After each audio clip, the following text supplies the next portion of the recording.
If you feel na nako-compare mo na yung sarili mo sa ibang tao, stop, pause for a while, breathe gently, and reassess your life. Hello, and welcome to Simpleng Podcast, a passion project of the Moneymalism Ph. If you're new here, hit the subscribe button and ring that notification bell. Come on and let's join us in designing a simple and meaningful life. Get rid of sheets and focus on what's giving value to our lives. Fear of missing out. While it's thrown around a lot on social media when you see your friends having the best time of their lives and you are trapped in your current situation. So in this episode 10, Struggle is Real, Fear of Missing Out, we are going to talk about what is fear of missing out about.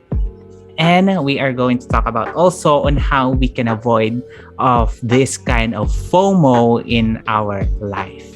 Okay? Ayan, here with me again. Please welcome the one and only Milen Ramirez. Hi, Milen. Hi, Alfie. Ayan, kamusta ka naman? Okay. Ayun, Nasabi di ba ready? Okay na okay, Ayan. Bes. And I'm so grateful to be with you today for Ayan. this another episode of this podcast because this is very interesting topic. Oo. Ayan, and parehas na naman ulit tayo ng damit. Yes. Machi, Bes. Machi. So, ayan. So, in the last episode, ang daming nakarelate sa atin in investing in 20s and ang daming nag-comment in our social media accounts, Instagram, The Moneymalism Ph. So, kamusta? How is that nung ginawa natin yung podcast? Ang dami bang nag-message sa'yo or what? Nagme-message lang sa akin yung mga kapatid ko and then yung close friends ko. Wow. Yeah, nakaka-relate kasi sila. Oo. Tapos, baka, Yan. ayan. Wow, podcaster na si Milen. May ambag ka pala, Besh. Ganun. Ayun. Oo.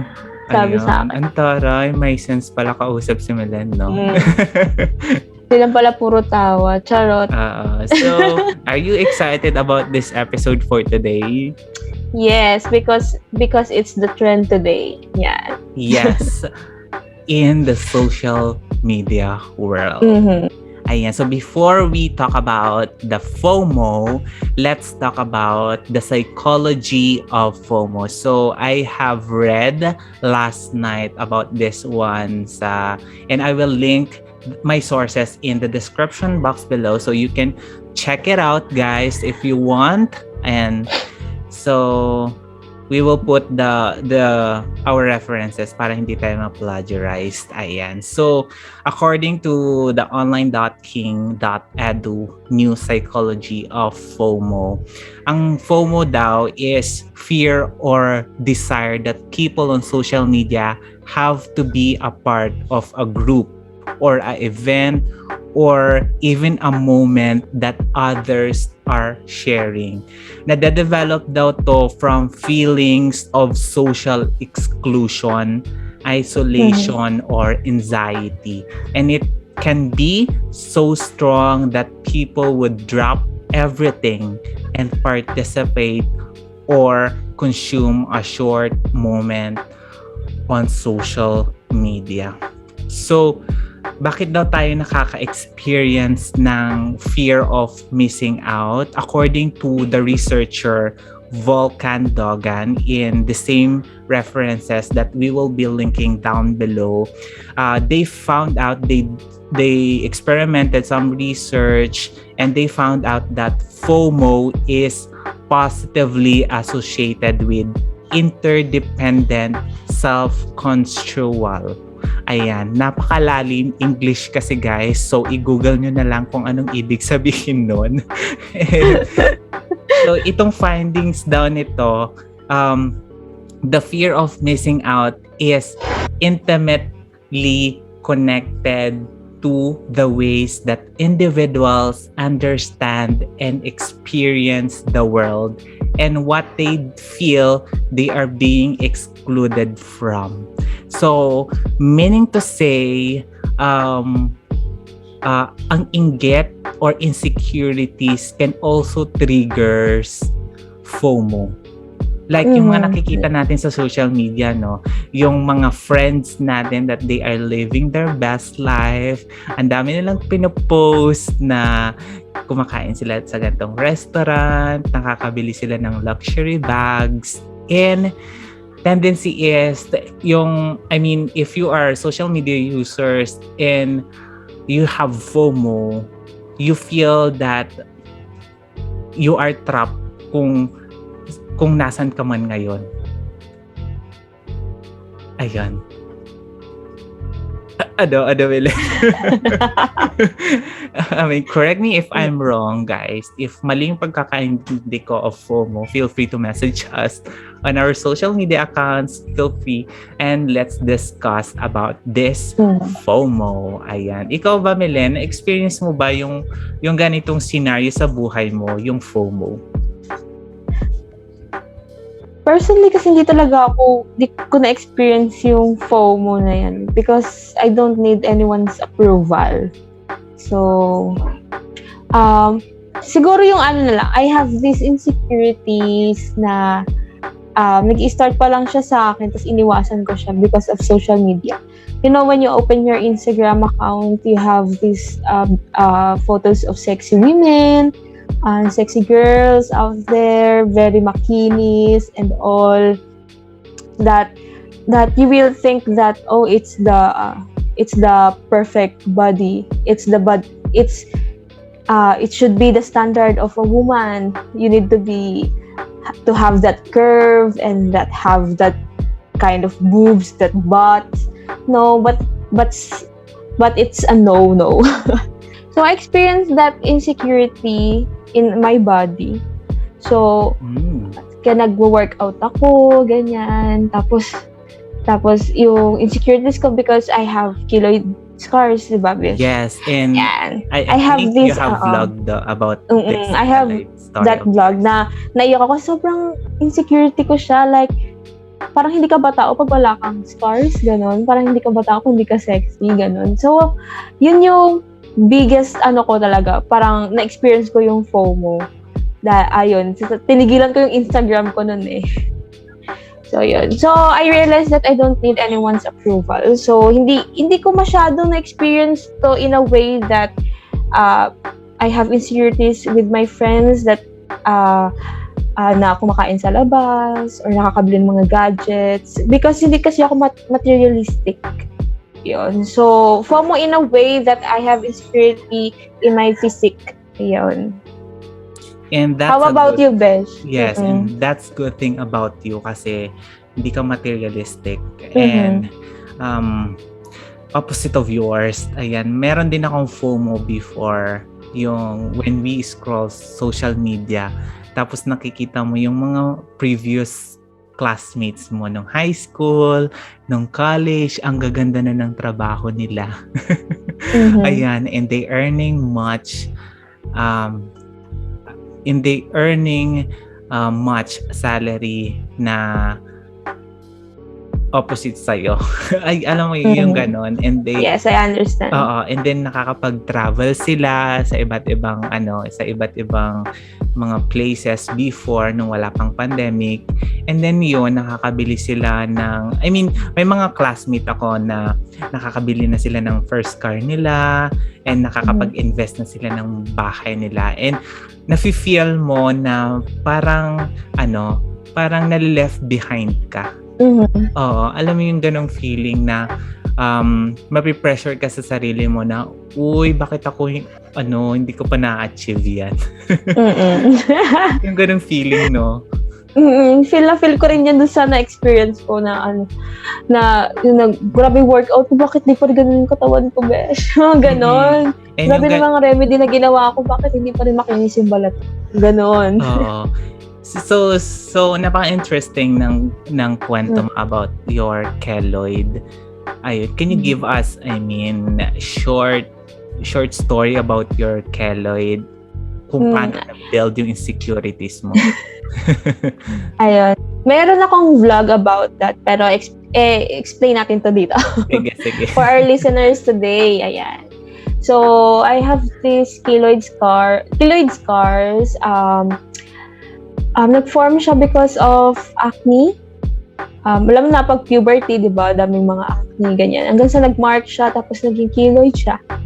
Ayun, and then lumalaki pala siya. Tapos, pero hindi naman siya dangerous. Basta peklat lang siya na lumalaki. Yun, scar lang siya. And na-develop yung insecurity because I cannot wear everything I want. Mga damit. Medyo kasi ako yung fashionista. Charot. Ingiterang pala ka. Gano'n. Yun, naingit ako pag di ako makapag-backless. Gano'n. Makapag-sleeveless. Gano'n. Ayun. And alam mo naman sa Instagram, social media, mga influencers, yun parang ang perfect lahat, ganyan. Mga hubadera. Mga hubadera, gano'n. Parang naisip ko noon when I was younger noon, time na yun. Sabi ko parang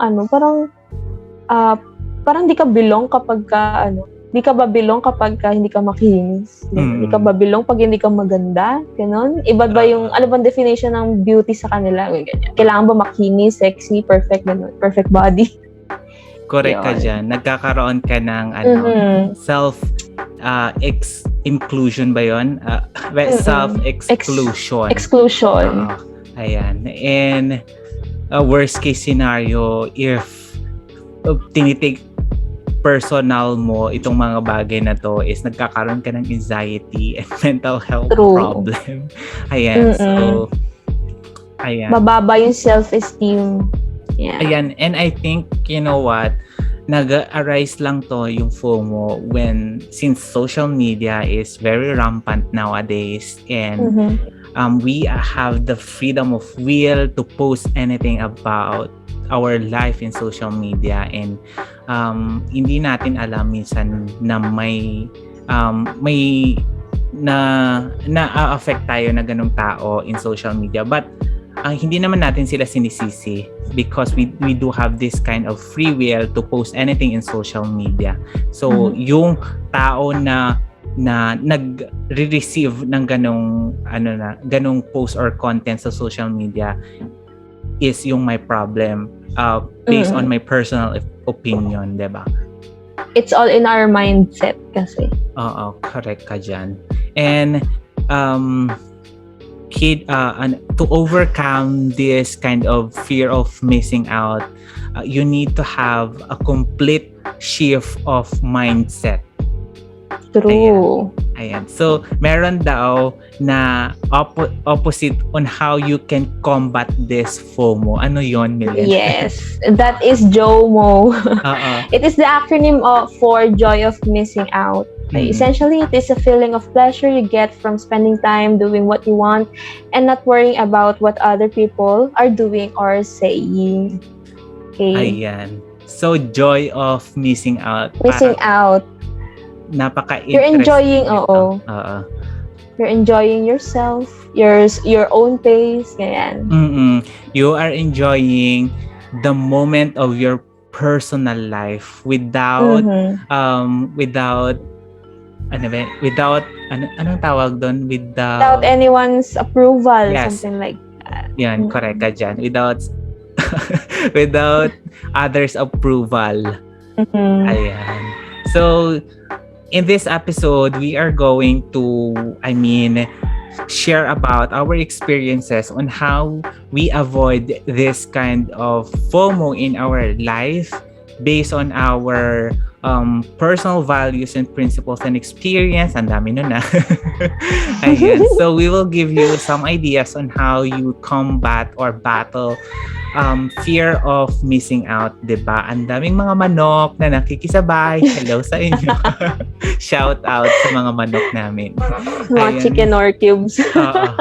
So, ayan. So, number one na ginawa natin based on our personal experience is we have social media detox and we declutter our mind. So, ikaw ba, Milen?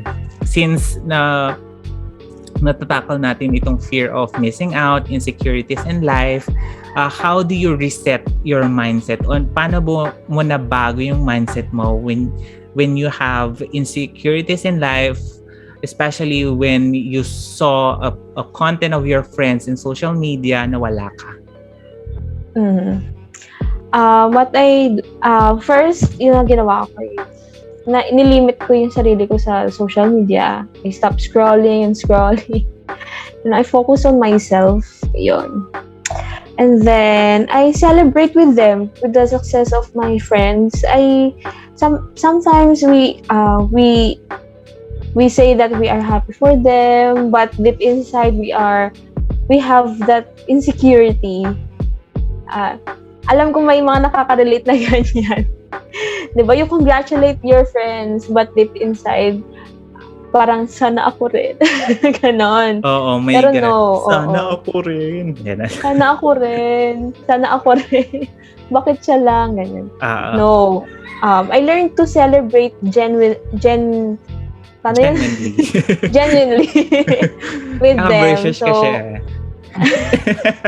naging genuine yung pagiging, happy ako para sa'yo. Ito yung totoo talaga siya. Para kasi, I focus on myself and I accept that I have my own pace, I have my own time, and I have my own life. So we have different situations, we have different backgrounds and experiences. So I accept the fact that I have some things that they don't have, and they have things that I don't have, and that's okay. Ayan, perfectly said. Ayan. So in decluttering our mindset, ayan, ako personally, I do have that kind of FOMO sa sarili ko dati. So, konti lang naman na ngayon. Konti na lang naman ngayon. Sorry, guys. So, you should have to have that mindfulness in yourself. Like, you should know your priorities in life. I know it sounds cliche, pero if you know kung ano yung priorities mo in life, ano yung gusto mong gawin in life, and kung ano yung meron ka and hindi ka na naghahanap ng iba. So, yun ganung mindset na nabago ko in a way. Hindi ko naman siya totally nabago, but we are on the process and na-eliminate natin yung mga insecurities natin in life. Like, for example, yung kaibigan mo na bumili ng mamahalin or luxury bag, ayan. So, if you want that, I mean, syempre, maiinggit ka, diba? If bumili siya ng bagong cellphone, iPhone 12 Pro Max. So diba yung mga ganong scenario, diba? Pag lumalabas yung mga bagong phone, ayan. So, nakakabili yung mga friends mo. So, in that scenario of my life, when I am shifting to intentional living, mindfulness, self-aware of myself, if ina-assess ko yung sarili ko if kailangan ko ba yun, or it will magbibigay ba siya ng kasiyahan sa akin in the long run, or it's just insecurities sa akin. Okay, so yun, diba? So, you need to have the focus on yourself as well as other parts of your life, such as recalibrating kung ano yung goals and priorities mo in life. Stop or minimize browsing social media if possible, looking for your friends about their new pair of shoes or cell phone na nabili nila or mga luxury items. This way, matutulungan mo yung sarili mo to avoid FOMO or rediscover yourself kung ano yung gusto mo in life. Rediscover who you are. Ayan. And actually, your channel helps a lot because it's self-discovery and how to live with minimal living. Yes, natutuwa rin ako sa buhay ko. Alam mo, kaya ako gumawa ng vlog, hindi para kumita, But gusto ko talagang i-feel yung progress ko about yung shift ng pagiging inflated lifestyle before na walang plano sa buhay into intentional living. Yung mga And actually, minimal is the new trend right now. Yes. And matagal na yon yung ganyang lifestyle sa ibang bansa. But here in the Philippines, parang hindi pa siya gaanong, trending. Dito kasi we have this social misconception na alam mo yung nung araw pa na ipapangutang pa ng pamilya para lang maipakita sa iba na sasabihin kasi ng iba ganito ganyan sabihin yun. Yes. Totoo yan. Laging takot kung anong sasabihin ng iba. Ayan, and yung tinatawag nating social media bragging. Oo, diba? Yung kapag may pinost ka na bagong damit, ay kailangan may bago din akong damit. Yung ganong pressure, peer pressure sa sarili. Pressure. And hindi rin healthy sa atin, di ba? But it's all in the mind. We can always recalibrate our mindset. Yes. And that's why we have this kind of podcast for our listeners. Yes. And thank you so much, guys, for supporting our podcast. We are available on Spotify and Google Podcasts. Please, if you want to share our podcast, follow us on our Simpleng podcast and share it to your friends by using #SimplengPodcast. Thank you so much. Yes, thank you so much, everyone. Ayan, so have a detox, social media detox, and decluttering your mind. I know napaka-broad ng topic nito and parang konti lang yung na-touch namin, but if you want to research more about social media detox, madami kayong mapapanood na vlogs or podcast about this one. You may do so. So, malay nyo, maka-help, or if you have FOMO, ma-eliminate or ma-reduce yung pagiging FOMO. Yes. You can limit it yourself because it's your own social media. So just follow those accounts that you think that will help you with that to stop your comparison to others, and feel free to unfollow those accounts that you feel very insecure. And it's your social media account and that's your own space. Okay, so you can always follow and unfollow, unfriend and unfriend. Yes. Yes. And correct ka dyan. Speaking of stop comparing yourself, ayan, ito yung madaling sabihin. Stop comparing to yourself to other people, pero mahirap siyang gawin. But ano ba yun? Nagtighay tuloy ako. But FOMO is frequently caused by online as well as in comparison with your friends and complete strangers in social media. So madami tayong mga influencers out there, and we all have a tendency to compare ourselves to others.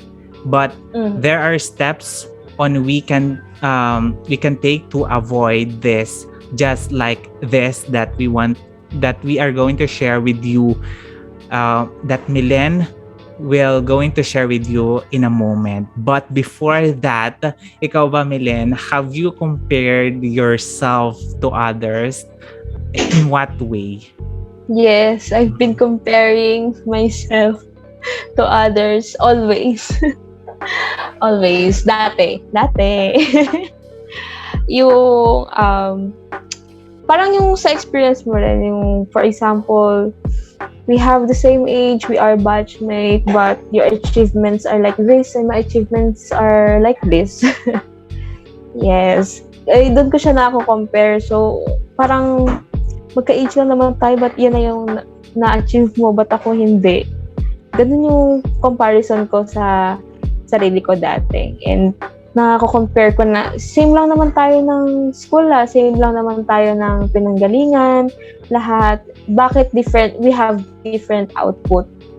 Ayan. Why do we have different level na sa life? Ganon. Same na sa shinare mo kanina. Yung sa career, parang ganon siya. Yes, and alam mo ba, nakakadagdag din ng pagiging FOMO natin, yung, alam mo yung scenario na yung magulang mo is kino-compare ka sa iba. Yung, I mean, since I am graduate of, accounting, ayan, so yung iba kasi, ibang kamag-anak namin or ibang anak ng kaibigan or kamag-anak ng kaibigan namin is nakapag-take ng board exam and so on and so on. And yung parents mo, minsan matitrigger ka din yung FOMO mo is kino-compare ka, si ganito, si ganyan, nakapag-take na ng board exam, ano bang plano mo sa buhay? Yung ganun, di ba? Yes. Tapos yung tipong, yung anak ni ganito pala yung sahod, IT daw graduate. Bakit dapat pala nag-IT ka din? Oo. And then, tapos yung kukunin mong course sa college, ayan, mataas yung sahod dito si ganito, si ganito, nag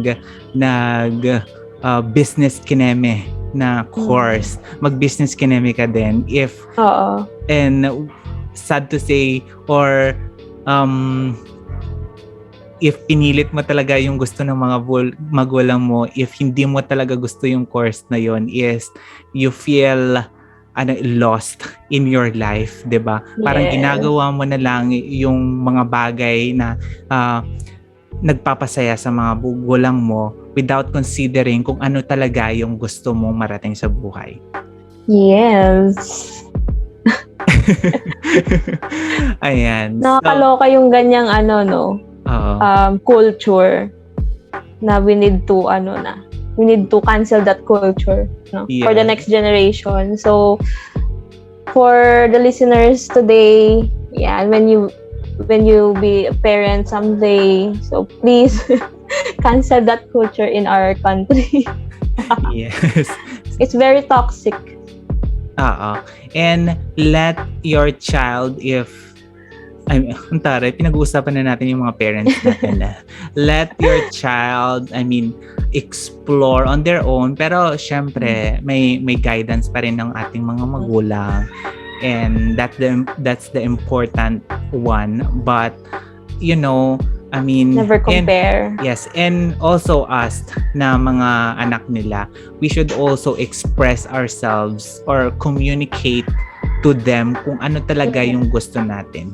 Because we always focus on the bad things we have, so that we tend to compare ourselves to others, but we don't think that we have these good aspects in our life, that other people also look at us and compare themselves to us. But when you focus on yourself, just be on the good side, though. Be calm, and then say 3 things that is best in you. You have good family, you have food in your plate, and I'm good with this skill. I am beautiful, I am good enough, and I am, those empower, those words that will lift you up. Because there is no one that will appreciate you but yourself. Learn to appreciate yourself so that others will never affect your life. Very well said. Pang beauty queen na. That is very effective, Besh. Yes, and if you feel na nako-compare mo na yung sarili mo sa ibang tao, stop, pause for a while, breathe gently, and reassess your life. Ayan. That's the wonderful technique that will definitely help us to relax and enjoy life. Never forget to be grateful on what you have. Yes. And speaking of that, since ang social media ngayon is napaka napakabilis na ng mga pangyayari, fast-paced na. If you want to avoid FOMO or if you want to battle FOMO in your life, you wanted to escape the fast-paced world of social media. Since napakaswerte mo kasi wala kang ganoong hindi ka materialistic na tao and hindi ka naghahangad nang wala ka. Oo. Pero may mga times ba, for sure hindi ka naman perfect. For hindi sure. Iniisip ko kung ano yung... So may mga times ba na gustong-gusto mo din bilhin kung ano yung mga, especially kapag may nakikita tayo sa social media, yung mga budol fans, Shopee budol, mga okay. Yung... Hindi rin kasi ako mahilig mag-ano. Oo. Alam mo, ginawa ko, I have yung mga homebodies, no? Nag-unfollow kaya ako. Kasi parang ewan ko, okay naman siya for ideas, ganyan. For home ideas, kung may gusto ko ang Pero kasi I feel like I can do my research kapag gusto ko na siyang gawin. Para kasi ang nangyayari, parang laman na siya lagi ng feed ko. And I feel like, pag may nakikita ko, kailangan ko rin to gusto ko rin to Tapos ini-screenshot ko, ganyan. Pwede ko naman siya nabibili, nakakalimutan ko rin kasi. Yun yung good sa akin. Pag may gusto ko, ini-screenshot ko, pero nakakalimutan ko, kaya hindi ko siya nabibili. Yun yung ganun. So, nag-unfollow ako doon. Pero, sa akin lang to, ko lang yun sa experience ko lang. Ganun yung ginagawa ko pag nape-pressure ako or parang may hinahanap, parang biglang may kailangan ako. Yung pag may nafe-feel akong gano'n, nag-unfollow ako ang gano'n. Kasi anytime naman pwede mag-research kung gusto mo na siyang gawin. Gusto mong bilhin or gawin. Kasi siguro sa fashion, ganyan. Oo, mahilig siya the minimal dress, di ba? You love fashion. Yun, siguro, sa mga ganun. Pero kasi, since medyo, rin tayo, frugal. Yes! Nakikisabay na din ang ating mga kaibigan. Tuwa ko dun sa vlog na yun Ayun, meron naman kasi, online na pwede kang makahanap ng mga mas mura. Hindi mo naman kailangan ng mga And, mahalaga kasi comfortable ka sa sinusuot mo. Parang yun na lang yung yun yung iniisip ko lagi. Hindi mo kailangan sabay lagi sa trend. Ang bayan. Ayan, may nabudol tayo mga kaibigan. Ay, siguro yung tinutukoy mo is yung 5 lessons that I've learned from Project 333. Ayan, mga kaibigan, may nabudol po tayo. Ayan. So, siguro na lang, I buy dress, ganyan, mga gano'n. I buy dress. Kasi yun talaga yung love ko. Hindi man ako masyadong bumibili lagi ng mga yung mga trendy na mga damit, ganyan. So, minsan, bumibili talaga ako, ganyan. Yun lang. Pero yung araw-araw, yung parang, yung nakikita mo natin month, online na, oo, na ang daming parcel every 8-8, 7-7, 6-6. Hindi naman ako ganun. Ako din, ganyan. Nag-curate na nga din ako ng mga damit And it's not bad kung gusto nyo talaga. Hindi ko inaano siya as bad thing, di ba? I just, pero kung ginagawa mo siya because ito kasi yung uso, kailangan hindi ako ma-left behind. Kung yun na yung mindset mo, then it's a bad thing. Mape-pressure ka talaga. Oo. Pero kung gusto mo lang siya for self-appreciation, for go lang, besh. Go lang. Oo. Ayan. Ako naman, since hindi naman natin maiwasan kapag meron yung iba na wala ka, if feeling mo, if feeling ko talaga, kailangan ko yun and it will help me in the long run. For example, yung since we are working from home now, ayan, nag-invest tayo sa office desk. If ayan, doon na yung pumapasok na madaming posting sa mga groups like office desk, yung kanilang setup, office setup, desk setup, if I think na kailangan ko siya for myself and for my work, ang ginagawa ko is I don't pressure myself to buy that agad-agad. But I need to, earn, I need to save money first in order to afford that kind of item na gusto ko talagang bilhin in the future. Pumapasok na yung pagiging intentional natin sa buhay. Like, if you want talaga yung mga bagay, if you are intentional about those kind of things in your life, gumagawa ka ng paraan to earn that thing. Ayan, paulit-ulit ako, 'di ba? Ayan. So you are becoming hindi ka nagiging impulse buyer, but you are intentional about your purchases. Yeah. Okay. Yes. And when you're purchasing something, you need to assess if it will help you in the long run. And nauna mo na ba yung priorities mo before yung wants mo, ganun siya. Ayan. And you should assess if this is wants or need. Okay, thank you.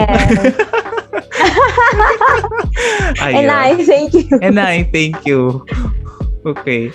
Nanonood ko din nun, Ray Nanay. Ayan. So, since we are talking about this kind of FOMO in our life, in order for us to avoid this kind of thing, fear of missing out, we should need to be more grateful in life, more grateful for what we have and changing our focus. Ganun nga, di ba? Social media is a place for bragging. I don't know if nakikita mo to. Wala ka talaga makikita sa social media na mga struggles nila in life. Syempre, may mga ibang tao naman na hindi nila gustong i-post yung mga personal life nila. And ang makikita mo lang talaga sa mga social media is yung mga achievements, yung mga bagong purchases nila, and so on and so forth. And ang tendency is nako-compare natin yung sarili natin sa kanila, and we have this kind na nade-develop yung pagiging FOMO natin. Ikaw ba, since hindi ka materialistic, ano yung mga bagay na you are grateful for? I'm grateful for my friends and family because my friends, they are walang peer pressure. If I don't want what they want, they don't cancel me. You know, that culture. They did not cancel me because there are a lot of people na kapag hindi ko trip kasi mga trip nyo eh. Para kang bubulihin na parang, KJ, ganyan. Yan din ang nakakapag-develop ng peer pressure. Oo. Kaya nagkakaroon ng FOMO. You know, online, hindi ka na, yun nga sabi ko kanina, hindi ka naman post na you are struggling in life. And we have to understand that people use social media to celebrate their success, their achievements, all of the things that they have right now. Okay, so it's all in our mindset. So there are a lot of influencers that remind us. There are people that use social media in a positive way. So we have to filter out those our social media so that we don't have any toxic feed in our social media, so that we don't feel any pressure, and we have to be surrounded with people that accept for who we are. Like, I am grateful for my friends because they are not like the kind of people na binabanggit ko na they cancel those friends that hindi nakikisabay sa uso. Ganon. Hindi ka sasama, ganyan. KJ mo naman. Ano ba yan? Ang baduy Kapag mo may naman. outing, no? Oo, dapat pare-parehas tayo may ganito. Di mo naman trip. Ganon. Minsan pag naggaya, uy, beach tayo noon nung pre-pandemic pa. Uy, gala naman tayo doon. Hindi mo naman trip. Ayaw mo sumama. Ganon. Oo. Ang KJ mo naman. Be with friends na iintindihan yung ganong phase ng buhay mo. O yung interest mo sa buhay. Yes. Ikaw, Besh, what are you grateful for? Ayan. Ngayon, I'm grateful for my life now, my friends, and my family. My family? Yes, my family. My family. My family.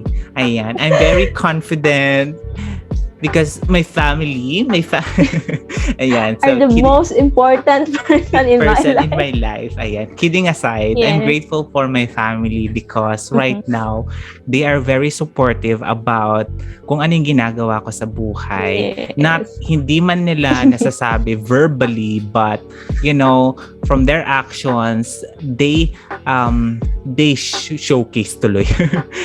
I feel na they are supportive about my vlogging, about my doing a podcast and doing some regular jobs and side hustles, and they are happy for that, and I'm grateful for that. And yes.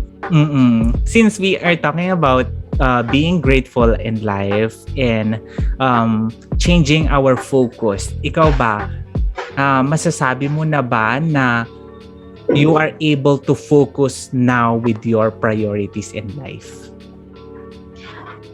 Sa akin, masasabi kong yes.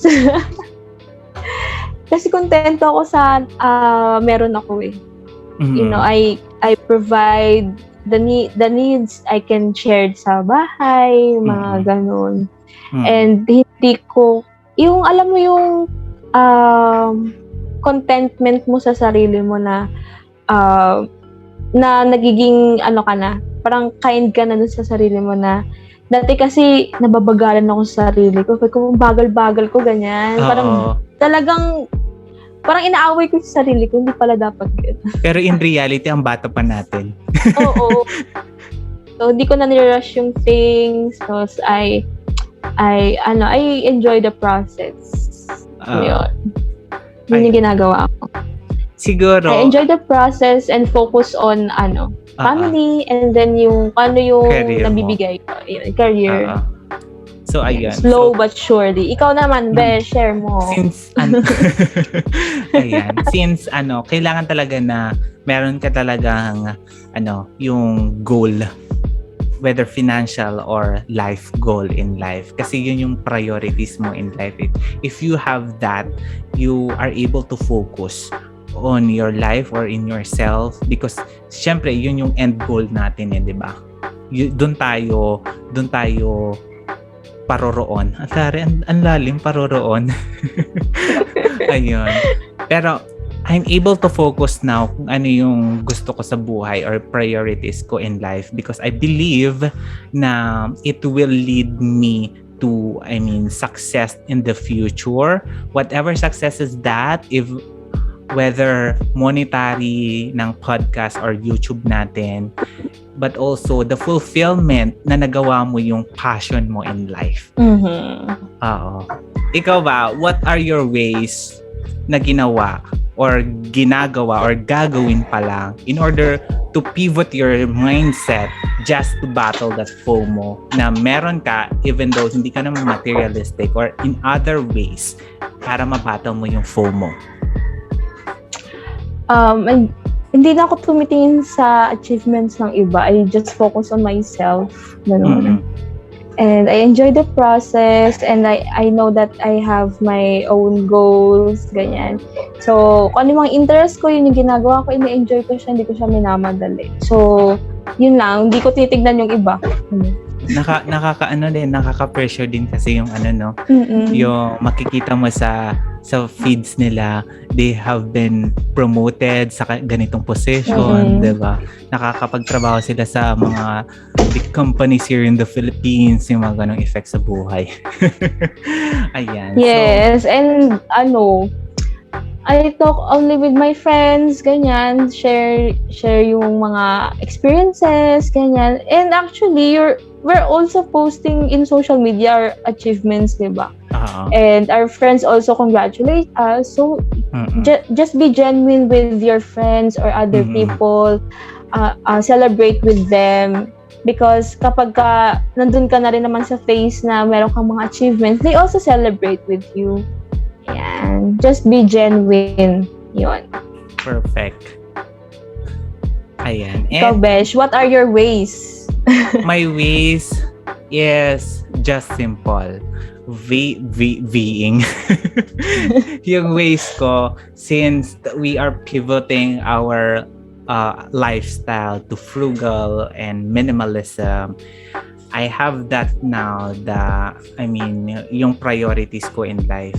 And hindi na ako I know madami pa ako matututunan with this kind of journey, with this kind of lifestyle that I am doing right now. Pero I'm pretty sure na in the long run, hindi na ako magiging hindi na mawawala na yung inggit ko sa iba. Ayan, not totally mawala, but ma-reduce yung inggit na nararamdaman mo sa sarili mo and you are being mindful to yourself and you stop comparing yourself to others and being grateful talaga kung ano yung meron tayo sa buhay. Yun yung talaga yung nakakatulong, and kung ano yung meron ka, and you should maximize kung ano yung meron ka, hindi yung naghahanap ka ng kung anong wala ka. Ayun. True. Naghanap ng iba, gano'n. Yes, oo. Wag lang jowa, gano'n. Ayun. In final note, to end this episode, we must begin to appreciate what we have in life instead of concentrating on what we don't have. So sa social media, where we may be bombarded with images of things we don't really have, and this is something that harder than it sounds, but pwede natin siyang gawin. We can avoid those contents. We could avoid to consume that content that most of people have na nakakapag-trigger ng insecurities mo in life, and add more positive people to your feeds, like you curating kung ano yung groups na sinasalihan mo, curating kung sino yung social media friends mo, and hide those people na sa tingin mo they tend to brag too much or who are not supportive sa kung ano yung ginagawa mo sa buhay. So any final message, Melen, for those people who are suffering from FOMO or nakakaranas ng FOMO? Appreciate every little things that you have and focus on yourself, focus on improving yourself. Just compare yourself to your old self, not to improve pa kung anong meron ka. Do not compare yourself to others. That's pretty hard to say. It's hard to do, to not compare yourself to others, but if you have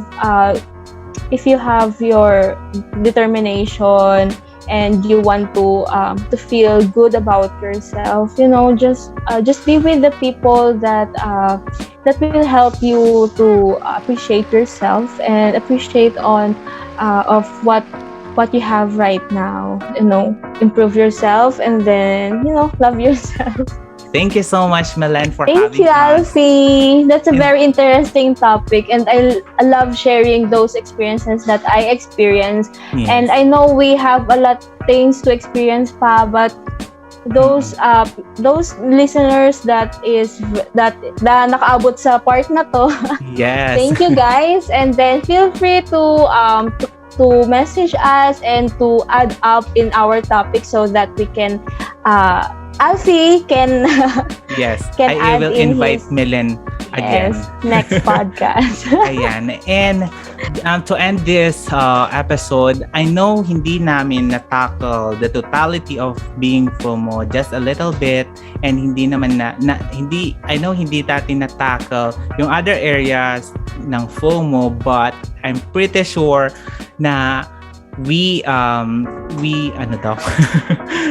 I'm pretty sure na naka-inspire kami in our own little way sa inyo that you may apply in your personal life. And thank you so much, Melen, for having us in this last episode of Season 1 of Simpleng Podcast, Episode 10, Struggle is Real, Fear of Missing Out. And if you want to follow us on our social media accounts, ayan, Melen, you can promote your social media accounts.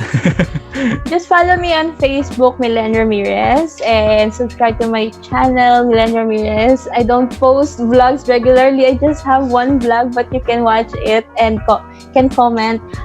You can follow me on my Instagram account, Kuleng, 𝗂𝗄𝗄LEENG, and you can message me and we can talk and we can have a conversation that is very fun. And then we can have a chit chat, and also follow 𝗟𝗲𝗻. Okay, ayan. So, thank you so much, guys, and thank you, Melen, for this episode. And if you want to follow us, guys, in our social media accounts, please follow us on our Facebook, Instagram, YouTube, TikTok, 𝗦𝗏𝗏 Ph. And please, guys, if you love this podcast, make sure to follow us in Google Podcast and Spotify. And kahit in your own little way, kahit makinig kayo ng isang podcast, malaking tulong na sa amin yun. Wow! Nakiusap! Ayan. Thank you so much, Melen, for this episode. I will invite you for sure on the next episode of Season 2 of Simpleng Podcast. Ayan. Thank you so much, Melen. And keep safe and bye for now. Thank you for listening. If you enjoyed this episode and you'd like to help support the podcast, please share it with others, post about it on social media, or leave a rating and review. To catch all latest from me, you can follow me on my socials, Instagram, Facebook, TikTok, and YouTube, all at 𝗦𝗏𝗏 Ph. And if you missed this episode, you can check it out on Spotify, Google Podcasts, and Apple Podcasts. See you again next time. Keep safe, everyone.